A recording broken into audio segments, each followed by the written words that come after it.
The marble steps of the Palatine Hill gleam white under the afternoon sun. But Senator Marcus Flavius sees only shadows. His toga praetexta, the purple stripe marking his rank, feels heavier than iron chains as he ascends toward the Imperial Palace. Behind him, his wife Julia clutches their daughter's hand, her knuckles white against the girl's small fingers. They have been summoned. In Rome, in the year 40 CE, a summons from Emperor Caligula means only one thing: survival hangs by the thinnest thread. The guards at the entrance avoid eye contact. These are men Marcus has known for years, men who once greeted him with respect. Now they stare at fixed points in the distance, their faces masks of practiced indifference. One guard's hand trembles slightly on his spear. Marcus recognizes him: Quintus, whose own sister disappeared into the palace 3 months ago and never emerged. Senator Flavius. A voice cuts through the afternoon heat. The imperial chamberlain, a freedman named Helicon, appears in the doorway. His smile doesn't reach his eyes. The divine emperor awaits. Your family is well, of course. Julia's breath catches. Marcus feels his 12-year-old daughter Claudia press closer to her mother. They had hoped, prayed to gods who seemed to have abandoned Rome, that only Marcus would be required. But hope, like honor, has become a luxury the empire can no longer afford. The interior of the palace assaults the senses. Incense so thick it makes breathing difficult. The sound of water from fountains mixing with something else, soft crying from somewhere. Deeper in the complex, the walls, once decorated with scenes of Roman victories, now display something different. Frescoes depicting acts that make Marcus turn his daughter's face away, though he knows she has already seen too much for her young years. They are led through corridors that seem to twist and turn deliberately, designed to disorient. Other senators are here, Marcus notices. Gaius Petronius stands in an alcove, his face gray, his wife nowhere to be seen.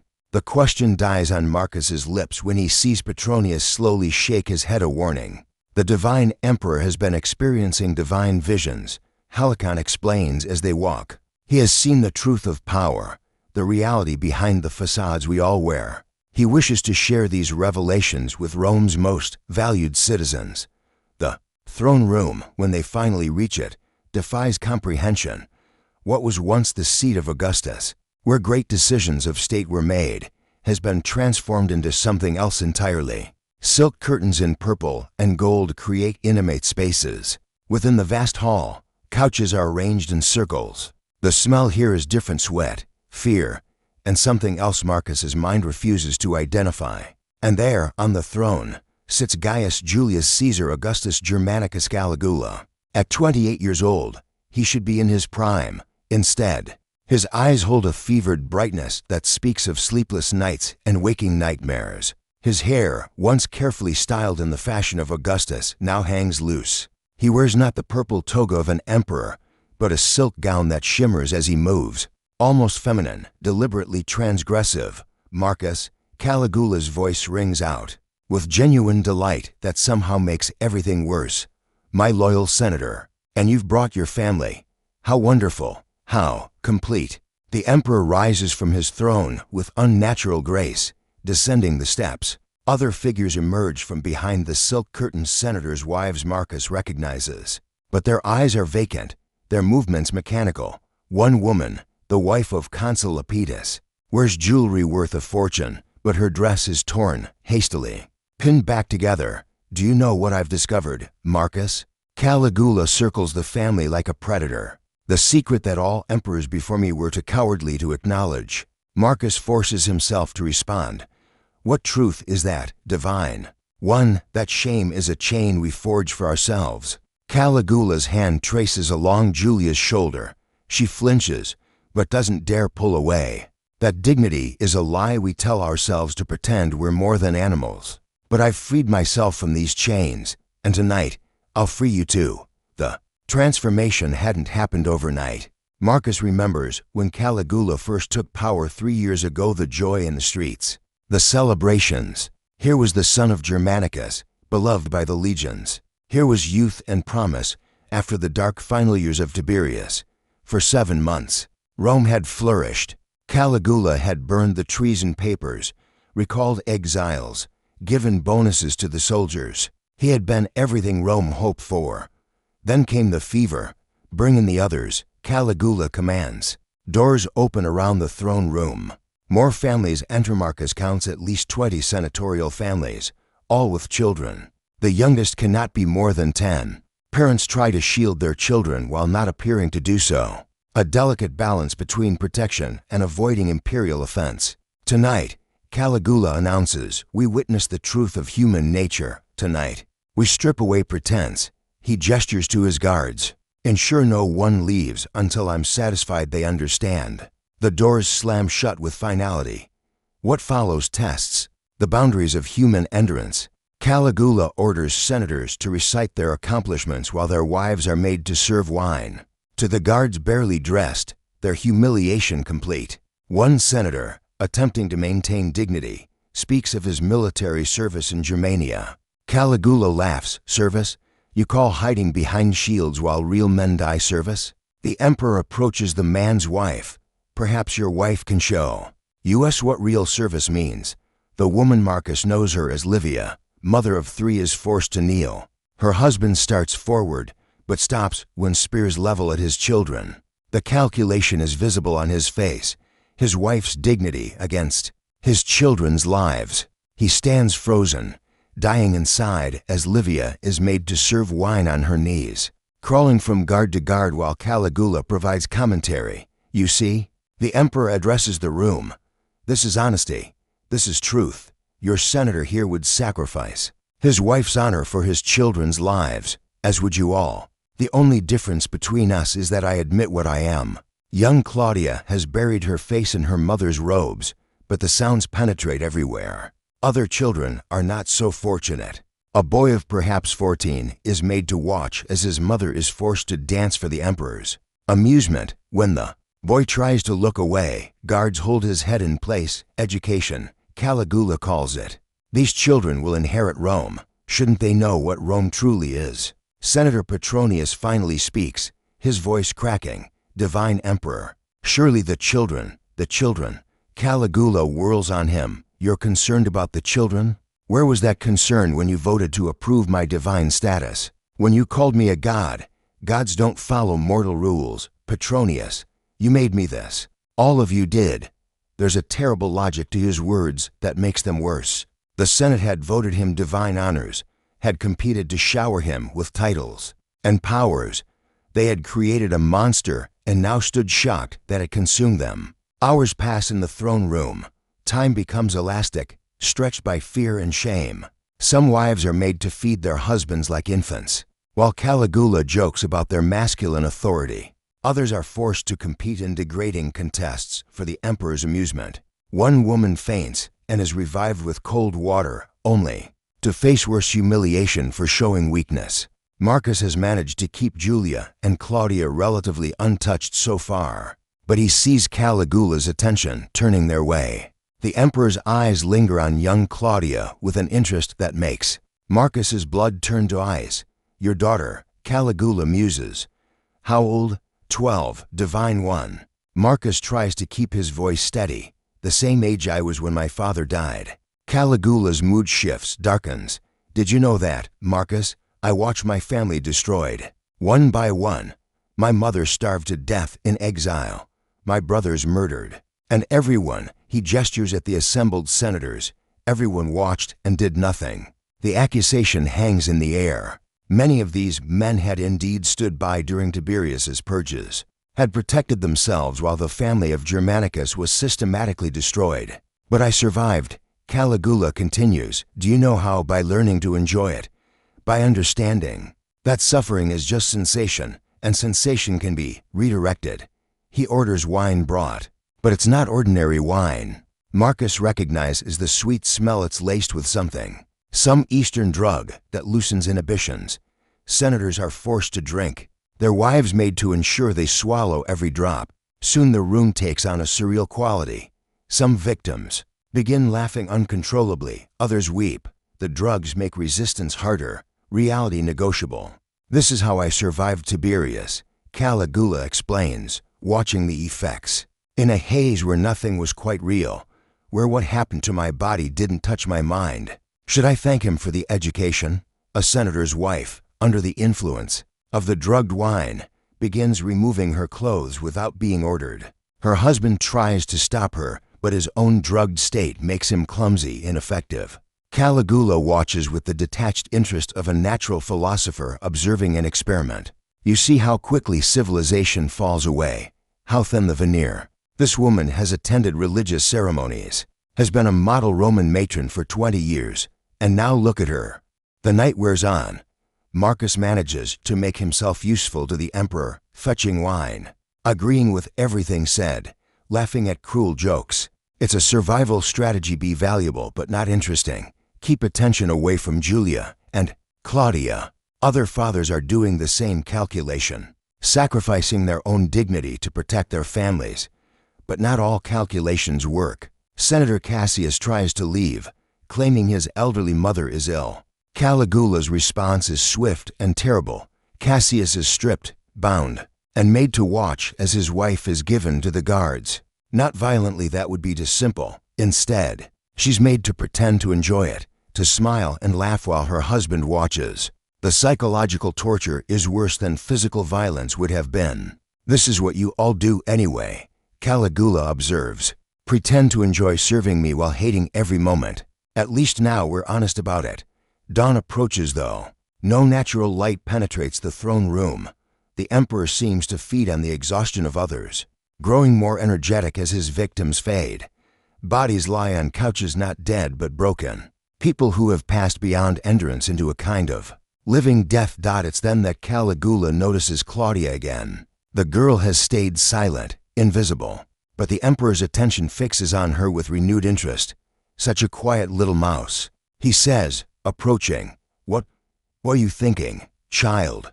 Claudia looks up at him with eyes too old for her years. I'm thinking about my grandmother's funeral songs, Divine One. The answer is so unexpected that even Caligula pauses. Funeral songs? She said to sing them when afraid that death comes to all, even gods. The room holds its breath. The child has just reminded the emperor of his mortality, the one thing he cannot tolerate.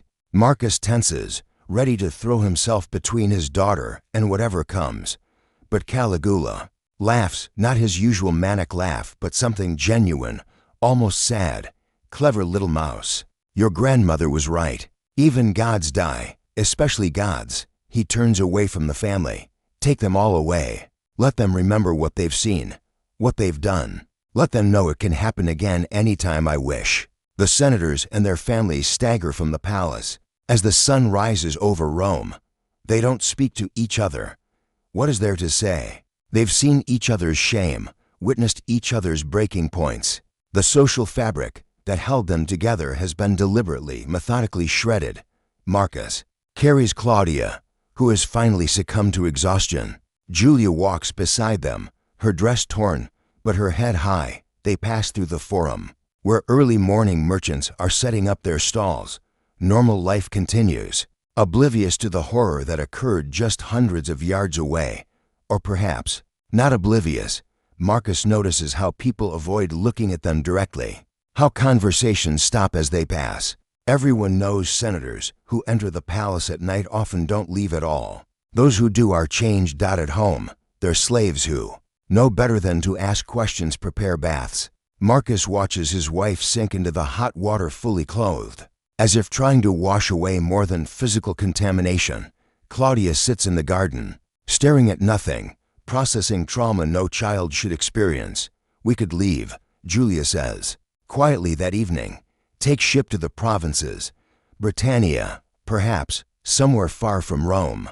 He would find us, Marcus replies, or find someone we left behind to punish instead. Then we're trapped. Yes, the summons comes again 3 weeks later. This time for Senator Petronius and his family. They don't return. Word spreads that they've been relocated to a villa outside Rome, but everyone knows the truth.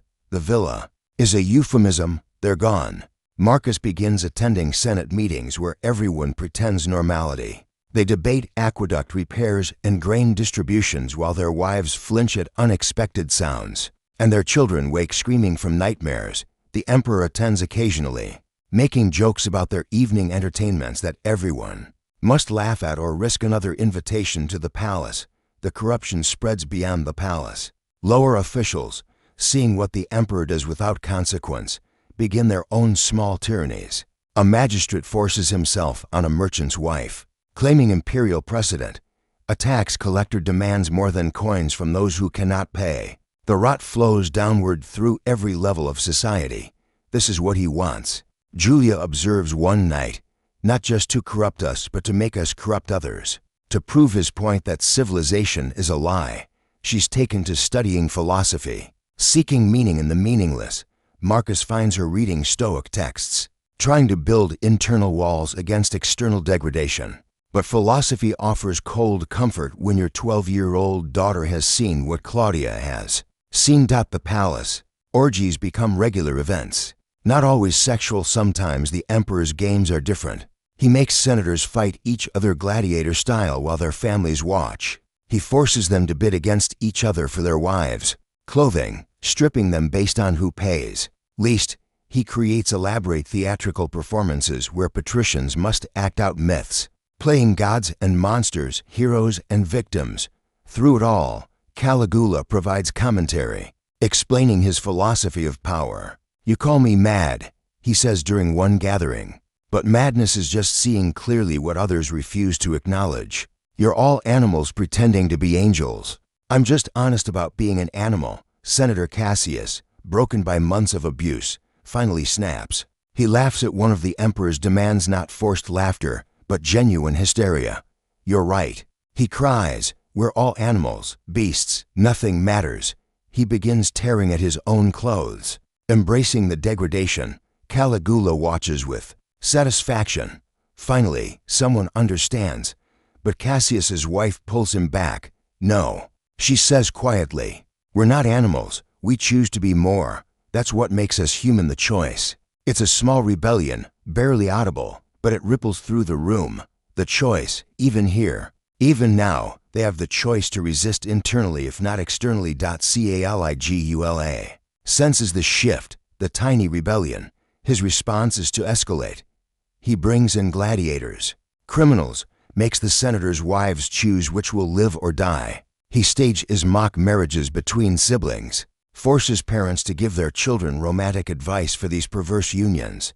He pushes harder, seeking the breaking point that will prove his philosophy correct. Some break completely. Senator Lepidus takes his own life rather than attend another summons. His wife and children are forced to attend anyway, to sit with his empty chair, to pretend he's present.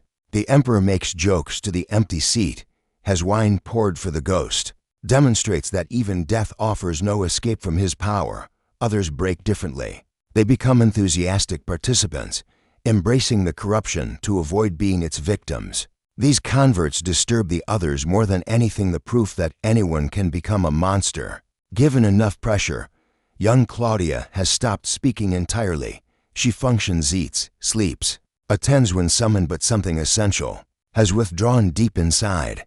Julia tries desperately to reach her, but what comfort can a mother offer when the world itself has become unsafe? Marcus begins meeting secretly with other senators, not to plot they're too broken for that, but simply to remember they're not alone. They share strategies for protecting their families, for maintaining some fragment of dignity. They don't speak of resistance. The Praetorian Guard is well paid, the German bodyguards loyal. Caligula seems untouchable, but empires are built on invisible foundations: trust, legitimacy, the consent of the governed. Each night in the palace erodes these foundations.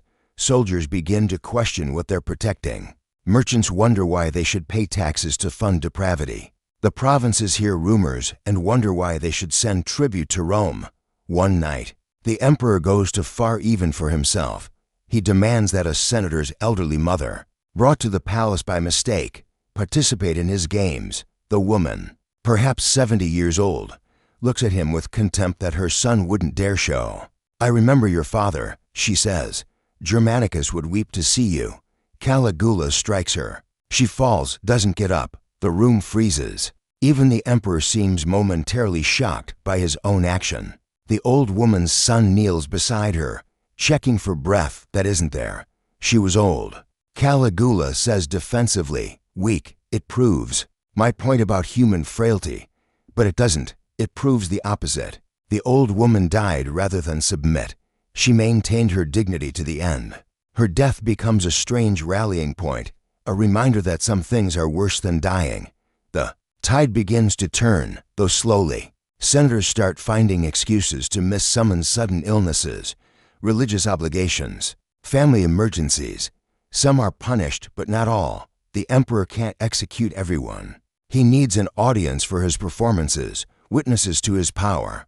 Marcus notices guards beginning to look away during the worst moments, small acts of human decency. One guard, Quintus, whose sister disappeared, helps a senator's young son hide during a particularly bad night. These tiny rebellions accumulate like drops of water that will eventually wear down stone. Caligula senses the shift and becomes more paranoid.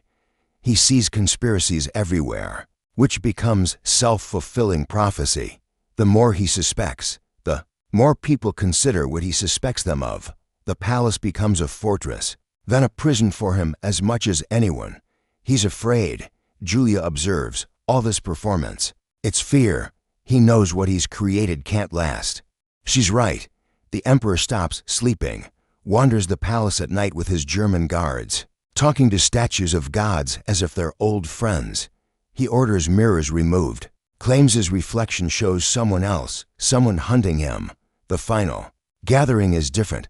Caligula seems subdued, almost melancholic. He makes his usual demands but without enthusiasm, going through motions of depravity like an actor tired of his role. Do you know what I've learned? He asks the assembled senators. That you can break people, but you can't make them love you for it. You can make them crawl, but you can't make them respect you. Power is just fear with a crown. It's the closest he's come to self-awareness, to admitting the hollow nature of his victories. But it changes nothing. The games continue. The humiliations proceed because he knows no other way to rule. Marcus sees Senator Cassius exchanging glances with a Praetorian officer. Just a look, but weighted with meaning. Others notice too. The atmosphere shifts, charged with possibility. Not hope exactly there to damage for hope, but something like anticipation. The next morning brings news. The emperor plans to move the capital to Alexandria, to rule from Egypt as a living god-king. It's the final insult to Rome, the abandonment of everything the empire represents. Even those who collaborated with him feel betrayed. He's leaving, Julia says, running from what he's created, or trying to recreate it somewhere else. Marcus replies, somewhere without memories of what Rome used to be. The Senate meets in emergency session. For the first time in months, they speak freely, their fear temporarily overcome by anger. How dare he abandon Rome after corrupting it? How dare he leave them with the wreckage of their dignity? But beneath the anger is relief. If he goes to Egypt, perhaps they can begin to heal. Perhaps their children can forget, given time. Perhaps Rome can remember what it was before. The conspiracy forms naturally. Without formal planning, everyone knows something must be done. The Praetorian Guard knows. The German bodyguards know. Even Caligula seems to know. His final days have the quality of a death watch, everyone waiting for someone else to act first. January 24th arrives cold and gray. Marcus attends the Senate as usual, but there's electricity in the air. Claudia, speaking for the first time in weeks, tells her father to be careful. She sensed what others have planned, the child's intuition sharpened by trauma. The news comes. At midday, the emperor is dead, struck down in the underground passage beneath the palace. The Praetorian Guard acted, they say, to save Rome from further degradation. The German bodyguards, confused and leaderless, scatter. Marcus doesn't feel relief or joy. He feels empty. The monster is dead, but the damage lives on in every family he touched. Every child who saw too much, every marriage broken by forced betrayal. That night, for the first time in months, no summons comes from the palace. Families across Rome eat dinner in peace. Children sleep without fear of midnight visitors. It's a small thing, but profound, the simple freedom to exist without terror. The new emperor, Claudius, orders the palace cleaned, reformed. Rooms designed for orgies are converted back to state chambers. Obscene frescoes are painted over. with scenes of Roman virtue. Physical evidence of Caligula's reign is systematically erased, but erasure of memory proves impossible. The senators who participated, willingly or not, carry their shame. Their wives flinch at unexpected touches. Their children grow up too quickly, innocents murdered by witnessed horror. Marcus finds Claudia in the garden one morning, finally crying. It's not sadness, but release, the beginning of healing. Julia holds her, and Marcus joins them, the family clinging together like survivors of a shipwreck. Will it happen again? Claudia asks. Marcus wants to lie, to promise safety, but she deserves truth. Perhaps, but we survived this. We stayed human despite everything. That's what matters. He was wrong, Julia adds. Caligula, we're not animals, pretending to be more. We're humans who sometimes act like animals, but choose to be better. The choice makes the difference. Years pass. Claudia grows, marries, has children of her own. She never speaks of those nights in the palace, but Marcus sees their shadow in her protectiveness, her fierce determination that her children will know safety. The Senate reconvenes, passes laws, governs the empire, but there's weariness now, an understanding of how quickly civilization can collapse. They've seen the animal beneath the toga, the beast that power can unleash. Some use this knowledge wisely, others fearfully, but none forget. Marcus grows old, his hair white, his step slow. Sometimes young senators ask him about Caligula's reign, seeking to understand how it happened. He tells them about the fever, the madness, the corruption of absolute power. But he doesn't tell them about the specific nights, the particular humiliations. Some truths are too heavy to pass on. On his deathbed, Marcus sees Julia and Claudia by his side. They've survived, all of them, though scarred. They've maintained their humanity despite everything done to strip it away. We won, he whispers. How? Claudia asks. We remembered we had a choice, even when all choices seemed taken away. We chose to remain ourselves. That's the only victory that matters against tyrants. The empire continues. Other emperors rise and fall, some good, some bad, some mad. But the lessons of Caligula's reign embed themselves in Roman consciousness, the knowledge that power without restraint becomes poison, that humanity is not automatic but must be actively chosen, that dignity can survive even the worst degradation if people support each other. In the rebuilt palace, new emperors walk halls that once echoed with forced laughter and stifled screams. Most don't know the specific horrors that occurred there, but sometimes, late at night, when shadow falls just right, the walls seem to remember. Guards shiver without knowing why. Servants hurry through certain corridors. The ghosts are not supernatural, but psychological, the lingering trauma of a time when Rome's highest achievement became its deepest shame, when the palace of the Caesars became a theater of humiliation, when power revealed its ultimate corruption. History records Caligula's reign as one of madness and excess. Scholars debate whether he was insane, evil, or traumatized by his own childhood. They catalog his crimes, analyze his policies, try to understand how it happened. But for those who lived through it, understanding matters less than survival. They know something scholars might miss, that civilization is not stone buildings and marble statues, but the daily choice to treat others as human. That dignity is not granted by birth or rank, but maintained by will. That when power corrupts absolutely, the only resistance might be the simple insistence on remaining human. The script ends where it began, with footsteps on marble stairs, but now it's Claudia, grown and strong, ascending those same steps as a senator's wife herself. She pauses at the entrance, remembering. Then she continues forward, carrying within her both the trauma and triumph of survival. She has learned what her father knew, that tyranny is not defeated by killing tyrants, but by refusing to let tyranny kill what makes us human. Even in the darkest places, under the worst conditions, that spark can survive if we protect it in each other. The palace doors close behind her, but she is not afraid. She has already survived the worst and emerged human. That is victory enough.